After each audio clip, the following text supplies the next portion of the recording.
नमस्ते दोस्तों। क्या आप जानते हैं कि एक मसीही की मृत्यु के तुरंत बाद क्या होता है? कुछ लोग मानते हैं कि भले ही आप एक सच्चे मसीही हों, फिर भी आपको पहले आत्मिक शुद्धि का स्थान में समय बिताना पड़ सकता है। वे मूल रूप से मानते हैं कि यह वह स्थान है जहां आपको स्वर्ग जाने से पहले जाना पड़ता है। आपको वहां कुछ समय बिताना होगा और आपके पापों को पहले शुद्ध किया जाना चाहिए, क्योंकि स्वर्ग पवित्र है।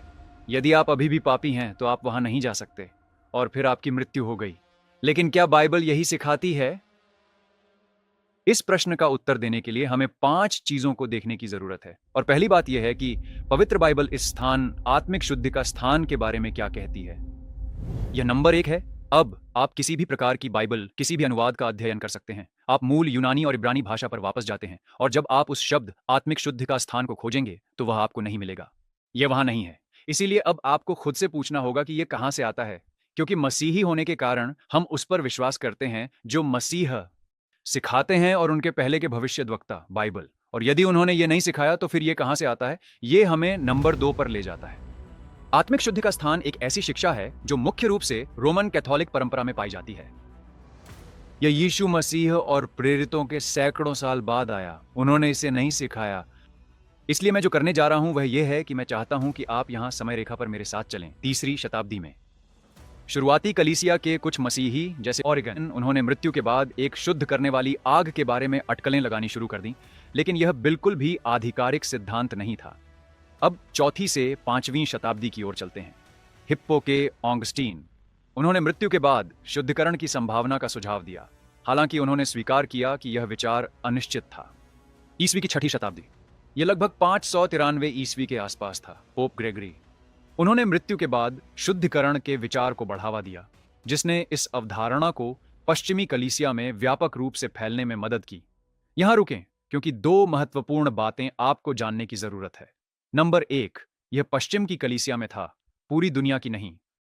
दूसरी बात, जब भी कोई पोप या मसीही नेता किसी भी संप्रदाय या अतीत से, यहां तक कि हमारे समय में या जो आने वाला है, कुछ ऐसा कहे जो पवित्र शास्त्र में नहीं है, तो उसे वैसे न लें, न ही विश्वास करें जैसे कि वह पवित्र शास्त्र हो। यह आपको मसीह में लगातार बढ़ने और मजबूत होने में मदद करेगा, विशेष रूप से झूठ और सच के बीच अंतर करने में। और यह मैं नहीं कह रहा हूं, हम इसे गलातियों 1 वाक्य 8 में भी पढ़ते हैं। यह कहता है, परंतु यदि हम या स्वर्ग से कोई दूत भी उस सुसमाचार को छोड़ जो हमने तुम्हें सुनाया है, कोई और सुसमाचार तुम्हें सुनाए, तो वह शापित हो। और वैसे इसी तरह सभी झूठे धर्म शुरू होते हैं, गिरे हुए स्वर्गदूतों के साथ, लोगों को नया ज्ञान देते हुए, कुछ सर्वेश्वरवाद के साथ, कुछ बाइबल की परंपरा के भीतर भी। जब हम अब्राहम के पास वापस जाते हैं, जब हम उदाहरण के लिए इस्लाम को देखते हैं, है ना? वे यीशु में भी विश्वास करते हैं, लेकिन अब उनका नाम ईसा है और वे केवल एक नबी हैं। मॉर्मनवाद जैसी चीजों में अक्सर दिखता है कि कैसे समय के साथ कुछ लोगों को कथित स्वर्गदूतों या आध्यात्मिक प्राणियों से नई प्रकाशनाएं मिले और उन्होंने उसका अनुसरण किया। पर मैं इस पर विस्तार से नहीं बोलूंगा, मैंने पहले ही वीडियो बना लिए हैं जो आप बाद में देख सकते हैं। चलिए आगे बढ़ते हैं। 1274 में लियो की दूसरी परिषद में शोधक लोक के सिद्धांत की औपचारिक रूप से पुष्टि की गई थी। अब फिर से स्पष्ट करने के लिए, यह फिर से एक रोमन कैथोलिक परिषद है। 1439 में फ्लोरेंस की परिषद में इसकी फिर से पुष्टि की गई। 1545 से लगभग 63 तक ट्रेंट की परिषद द्वारा इस शिक्षा को आधिकारिक तौर पर बाध्यकारी सिद्धांत के रूप में परिभाषित किया गया था, विशेष रूप से प्रोटेस्टेंट धार्मिक सुधार आंदोलन के जवाब में। अब हम उस हिस्से पर आ रहे हैं जो बहुत दिलचस्प है, क्योंकि बहुत से लोग यह नहीं समझते कि धार्मिक सुधार आंदोलन क्यों हुआ, विभाजन क्यों हुआ। कैथोलिक चर्च और अन्य लोग जिन्होंने धार्मिक सुधार आंदोलन शुरू किया, और हम जल्द ही इस पर आएंगे, यह बहुत महत्वपूर्ण है। लेकिन पहले आपको यह समझने की जरूरत है कि आत्मिक शुद्धि का स्थान का विश्वास वास्तव में क्या है। वह नंबर 3 है। इसलिए आत्मिक शुद्धि का स्थान क्या है? यह नरक नहीं है जैसा कि कुछ लोग इसे देखते हैं। याद रखें, उनमें अधोलोक और मृत्यु का स्थान भी है, जहां हम अंत समय में पढ़ते हैं मृत्यु और अधोलोक को आग की झील में डाल दिया जाएगा। आजकल बहुत बार जब लोग नरक के बारे में बात करते हैं तो वे इसी के बारे में बात कर रहे होते हैं, लेकिन जब हम आत्मिक शुद्धि का स्थान को देखते हैं तो यह नरक की तरह अनंत न्याय का स्थान नहीं है।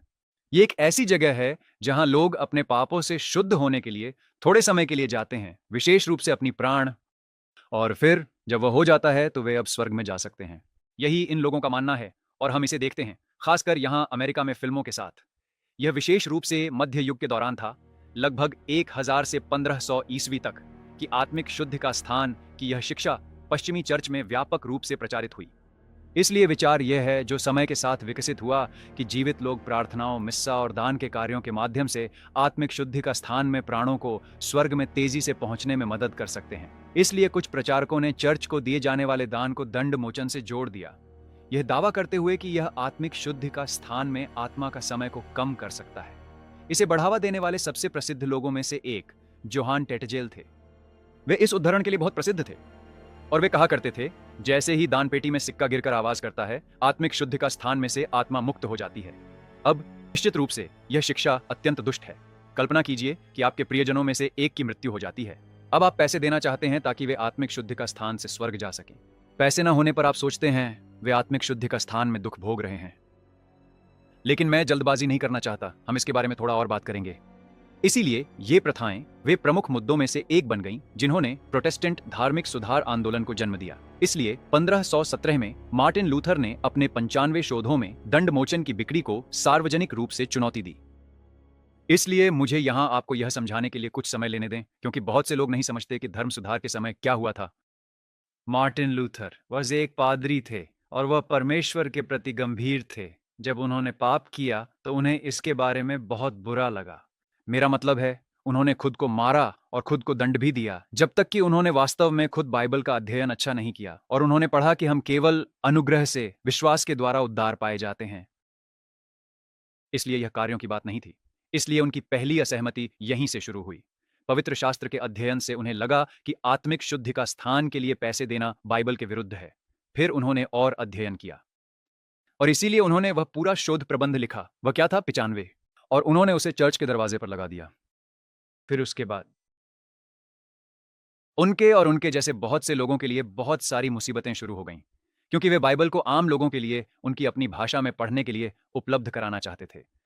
याद रखें, उस समय हर कोई बाइबल नहीं पढ़ सकता था, इसलिए उन्हें बस वही मानना पड़ता था जो मसीही अगुवे कह रहे थे, कैथोलिक चर्च। और जाहिर है, मनुष्य, उनका स्वभाव शरीर का शारीरिक होता है। इसलिए उस कैथोलिक चर्च में कुछ ऐसे लोग होंगे जो इसका उपयोग करेंगे सत्ता और खासकर पैसे के लिए। इसलिए उस समय कैथोलिक चर्च मार्टिन लूथर जैसों को मारने के लिए उनका शिकार करता था। उन्होंने बाइबल का अनुवाद करने वालों को भी मार डाला। इसलिए मैं आज आपसे पूछना चाहता हूं, आप में से जो परमेश्वर के वचन की सराहना नहीं करते, वे इसे पढ़ें। इसलिए यह बहुत आसानी से उपलब्ध है ना? अधिकांश देशों में, सभी में नहीं। आपको यह समझने की आवश्यकता है कि आप इसे पढ़ने में सक्षम हैं, क्योंकि रक्त बहा था, जैसा यीशु भी। लेकिन कई शहीद जिन्हें बाइबल का अनुवाद करने के लिए मार दिया गया था। अब मैं आपको यह समझाने के लिए नंबर 4 पर जाना चाहता हूं कि लोग इस पर विश्वास क्यों करते हैं, और फिर हम इस पर नजर डालेंगे कि यह बाइबल के अनुसार है या नहीं। इसलिए पहला कारण कि लोग इस पर विश्वास क्यों करते हैं, वह यह है कि लोग खुद बाइबल नहीं पढ़ सकते थे, है ना? इसीलिए उन्होंने चर्च की बातों पर विश्वास किया, क्योंकि चर्च वे परमेश्वर की ओर से बोलते हैं। आज भी मैंने कुछ कैथोलिकों से बात की और वे मानते हैं कि पोप जो कहते हैं वह सीधे परमेश्वर की ओर से है। यह शायद किसी और समय के लिए एक वीडियो है, क्योंकि सभी मनुष्य, हमारा स्वभाव पापी है, हम गलतियां कर सकते हैं। और हम इतिहास को देखते हैं, हम देखते हैं कि कई पोपों ने गलतियां की। मुझे यहाँ रुकने दें, क्योंकि मैं यहाँ विस्तार से जाना चाहता हूँ, लेकिन मुझे बस रुकने दें और इसे दूसरे वीडियो के लिए रखने दें। इसलिए दूसरा कारण कि लोग इस पर विश्वास क्यों करते हैं, वह यह है कि उस समय के ईसाई नेताओं, कैथोलिक चर्च ने केवल पवित्र शास्त्र के कुछ अंशों पर ध्यान केंद्रित किया और उन्हें पढ़ा जिनकी वे व्याख्या कर सकते थे, लोगों को यह समझाने की कोशिश करने के लिए कि आत्मिक शुद्धि का स्थान वास्तविक है। उदाहरण के लिए 1 कुरिन्थियों 3 वाक्य 13 यह कहता है, हर एक का काम प्रकट हो जाएगा, क्योंकि वह दिन उसे बताएगा, क्योंकि वह आग के द्वारा प्रकट होगा और आग परखेगी कि हर एक का काम कैसा है।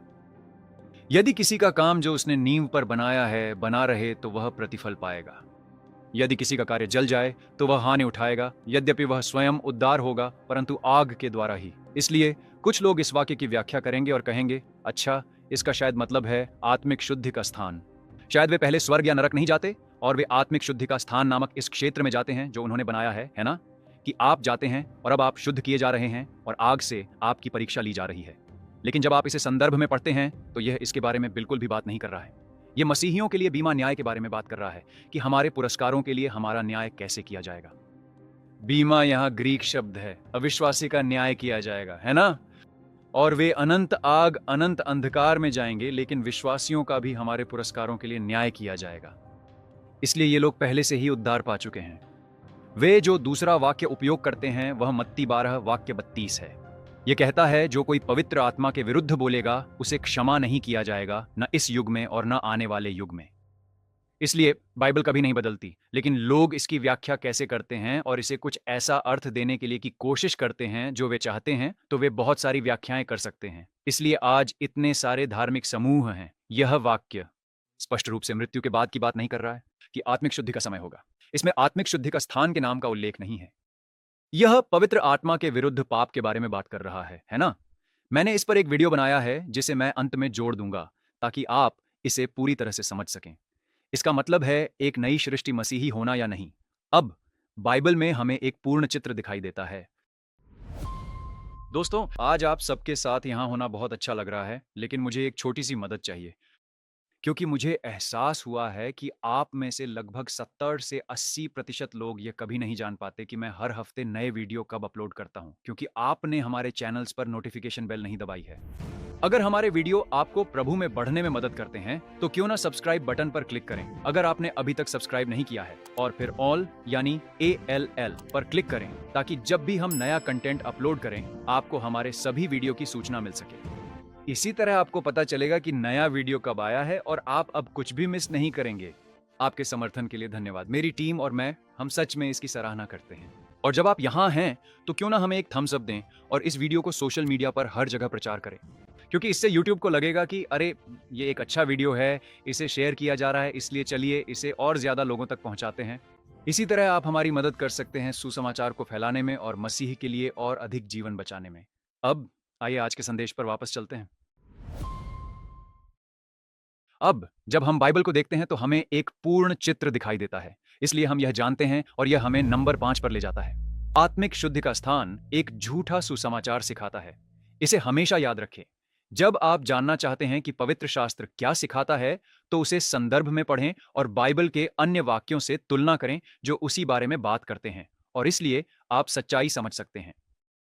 इसलिए हमें बाइबल को ही बाइबल की व्याख्या करने देनी चाहिए और हमें बातों को घुमाने की कोशिश नहीं करनी चाहिए ताकि बाइबल का वह अर्थ निकले जो वास्तव में नहीं है। पहली बात जो हम जानते हैं वह यह है कि आपको इस अस्थायी दुनिया में अपना निर्णय लेने के लिए, प्रकाश और अंधकार के बीच चुनने के लिए केवल यही समय मिलता है, और फिर जब आप मर जाते हैं तो वह समय समाप्त हो जाता है। अब कोई दूसरा मौका नहीं मिलता। आपकी अनंत नियति पहले से ही तय हो चुकी है। जब आप अब मरते हैं तो आप या तो अनंत नरक में जाते हैं या अनंत स्वर्ग में।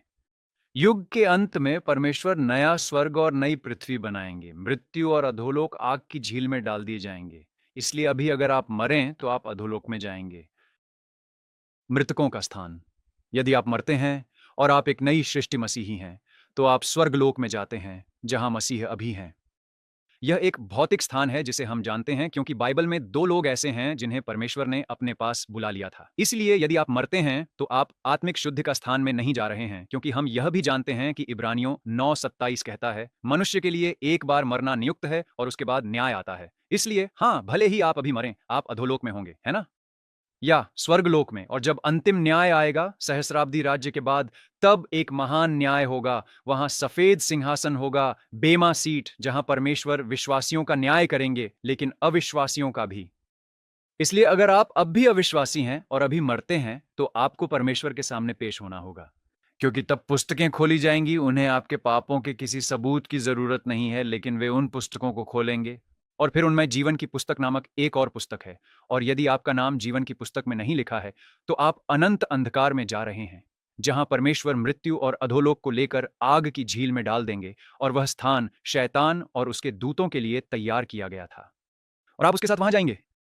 जब हम बाइबल पढ़ते हैं उनमें पवित्र शास्त्र में कहीं भी शुद्धिकरण के इस मध्यवर्ती स्थान का कोई उल्लेख नहीं मिलता है। यह वास्तव में पवित्र शास्त्र के विरुद्ध है। और मैं अब जिस बारे में बात कर रहा हूं वह यह है कि यीशु ने क्रूस पर कहा था, पूरा हुआ। इसलिए इनका मुख्य शिक्षण यह है कि यीशु मसीह का कार्य अब भी पूरा नहीं हुआ है। मसीही होने पर भी अगर आपने कोई पाप किया हो तो मरने के बाद आप अशुद्ध हैं और आपको आत्मिक शुद्धि का स्थान जाना होगा। वहां आपको अपने पापों के परिणामों को भुगत कर पूरी तरह से शुद्ध होना होगा, तभी आप स्वर्ग में प्रवेश कर सकते हैं। यानी यीशु का क्रूस पर बलिदान पूरी तरह से पर्याप्त नहीं था। लेकिन यीशु ने क्या कहा, इसे मेरे साथ पढ़िए। यूहन्ना का सुसमाचार 19 अध्याय 3 आयत। यीशु ने कहा, पूरा हुआ। तेतलिस्ताई यूनानी शब्द टेटलिस्ताई है। उन्होंने पूरी कीमत चुका दी। यही कारण है कि मैंने आज ये टी शर्ट पहनी है। इसे पहने इसलिए लोग इसे जान सकें। हमें बहुत सारी टिप्पणियां मिली, खासकर जब निकिता इसे पहनती है और लोग कहते हैं हाँ, लेकिन साथ ही इस तरह आप सुसमाचार का प्रचार कर सकते हैं। आपको जाने की जरूरत नहीं और अपने पापों की कीमत खुद ढोने की जरूरत नहीं है। परमेश्वर पिता पाप के विरुद्ध उनका सारा क्रोध, मेरा और आपका पाप, सब यीशु मसीह पर आ पड़ा। हम विश्वास के द्वारा उद्धार हैं, केवल अनुग्रह से, यह मानते हुए कि यीशु मसीह हमारे स्थान पर मरे, पूरी कीमत चुकाई गई। यही सुसमाचार है। 2 कुरिन्थियों 5 वाक्य 8 कहता है, इसलिए शरीर से अलग होना प्रभु के साथ उपस्थित होना है। यह हमें विश्वासियों के रूप में बताता है कि शरीर से अनुपस्थित होने का अर्थ प्रभु के साथ होना है। और आपके अंदर पवित्र आत्मा भी है ना? यह शरीर आपके पात्र जैसा है, एक कंटेनर की तरह भी, जो आपको इस अस्थायी दुनिया में रखता है। लेकिन जिस क्षण आपका शरीर मरता है, आप प्रभु के साथ होते हैं। और फिर यीशु ने क्रूस पर अपने बगल वाले व्यक्ति से कहा, लूका 23 वाक्य 43 में, आज ही तू मेरे साथ स्वर्गलोक में होगा। क्या आपने उस पर ध्यान दिया? उन्होंने क्रूस पर अपने बगल वाले व्यक्ति से यह नहीं कहा, अरे मैं तुमसे कुछ दिनों में मिलूंगा, शुद्धि का स्थान से गुजरने के बाद, आग से शुद्ध होने के बाद, है ना? नहीं, उन्होंने कहा, आज ही। इब्रानियों 10 वाक्य 14 कहता है, क्योंकि एक ही बलिदान के द्वारा उसने उन्हें जो पवित्र किए जा रहे हैं सर्वदा के लिए सिद्ध कर दिया है। यह खुशखबरी है। यह एक दान है कि हमारा उद्धार हुआ है। आपको इस जीवन में या इसके बाद के जीवन में इसके लिए कार्य करने की आवश्यकता नहीं है। इसके दान होने का कारण सिर्फ यह नहीं है, इसलिए आप अनंत जीवन में जा सकते हैं। उस दान का हिस्सा यह है कि एक बार जब आप ईमानदारी से अपने पापों से पश्चाताप करते हैं, तो परमेश्वर जानते हैं, क्योंकि वह आपके हृदय को देखते हैं, है ना? लेकिन फिर वह आते हैं। उस दान का हिस्सा यह है कि वह आपको पवित्र आत्मा देते हैं, आपको एक नई सृष्टि बनाते हैं, आप नया जन्म का अनुभव करते हैं। यह एक चमत्कार है। यह वह कार्य है जो परमेश्वर आप में करते हैं। इसीलिए हमारा उद्धार हुआ है। और फिर पवित्र आत्मा के मार्गदर्शन में अपनी पूरी क्षमता से हम पाप न करने का प्रयास करते हैं। इसलिए नहीं कि हमें शरीर में व्यवस्था का पालन करना है, बल्कि इसलिए क्योंकि हम परमेश्वर से प्रेम करते हैं और हम पाप से घृणा करने लगते हैं, क्योंकि उन्होंने हमें बदल दिया है। और इस अस्थायी संसार में अपने शेष समय के लिए हम एक दौड़ में हैं और हमें इसे अंत तक धीरज के साथ दौड़ना है। और जैसे जैसे हम दौड़ना जारी रखते हैं, हम यीशु की ओर देखते रहते हैं। जैसे जैसे वे हमारा मार्गदर्शन करते हैं, फिर हम उनके साथ सदा सर्वदा रहेंगे, जहां कोई दर्द, पीड़ा, पाप, ऐसा कुछ भी नहीं होगा। और हमें प्रतिफल मिलेंगे। इसलिए यदि आप समझना चाहते हैं कि हमारे प्रतिफल कैसे होंगे, अंत के समय में यह बेमा सीट न्याय क्या है, तो यहाँ यह वीडियो देखें। और यदि आप जानना चाहते हैं कि नया स्वर्ग और नई पृथ्वी कैसी होगी, तो यहाँ यह वीडियो देखें। नए हैं तो सब्सक्राइब जरूर करें ताकि कुछ मिस ना हो। याद रखें, परमेश्वर आपसे प्यार करते हैं और मैं तुमसे प्रेम करता हूँ।